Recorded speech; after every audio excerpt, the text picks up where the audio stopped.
Hello everyone, তো আজকে আমি মান্ডালা বানাচ্ছি। দেখুন কিভাবে বানাবো। ফার্স্টে আমাদের 5টা লাইন টেনে নিতে হবে। প্রথমে বড়, তারপরে আরেকটু ছোট, আরেকটু ছোট, আরেকটু ছোট, তারপরে পুরো ছোট। সো আমি এরকম দাগটা টেনে নিচ্ছি।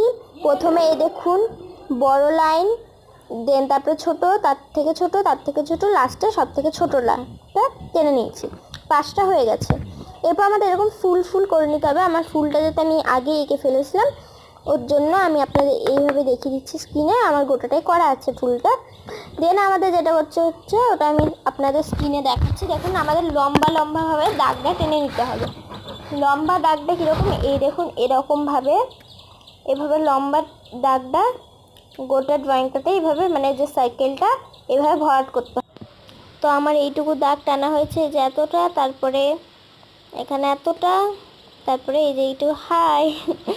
সো দেন এইগুলো আমি টেনে নিচ্ছি। এবার দেখুন আমি বড় বড় এবার পাপড়ি করে নিয়েছি। এই বড় পাপড়িটা গোটাটা এবার এইভাবে কমপ্লিট করে নিয়েছি। এই যে বড়টা দেখতে পাচ্ছেন, যেখানে আমি আঁকছি যে সাইকেলটা ভরাট করবো তার নিচে যেরকম পাখি যেরকম হয় অত ভি পারে একটু বেঁকিয়ে, ওপরটা ভির ওপরটা এরকম বেঁকিয়ে গোটাটা সার্কেলটা ওইভাবে ভরাট করে নিতে হবে। এই যে এইরকম। ওকে, আশা করছি এবার আপনারা বুঝতে পেরে গেছেন। এরকম গোটাটা কমপ্লিট করেছি, এরকম ফুলের মতো ডিজাইন হয়েছে। মাঝখানটা এবার আমরা একটা কিছু আঁকবো। সে আঁকাটা হচ্ছে, চলুন দেখানো যাক। এই যে এরকম পদ্মটা কীরকম আঁকছে আমি আপনাদের স্ক্রিনে দেখিয়ে দিচ্ছি। দেখুন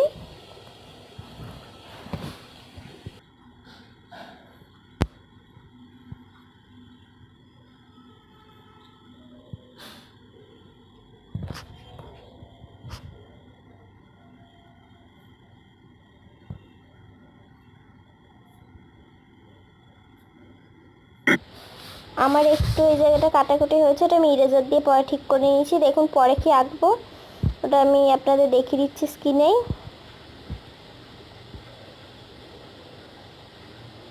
এভাবে এঁকে নিতে হবে, ঠিক আছে। দেন এই গোটাটা এইভাবে কমপ্লিট হয়ে যাবে। আমি যে ইরেজার দিয়ে মুছছি, মোছা হয়ে গেছে, ভালো করে আঁকাও হয়ে গেছে। তো কীরকম হয়েছে আঁকাটা আপনারা অবশ্যই কমেন্টে জানাবেন। সো এটুকুই আজকের জন্য, বাই।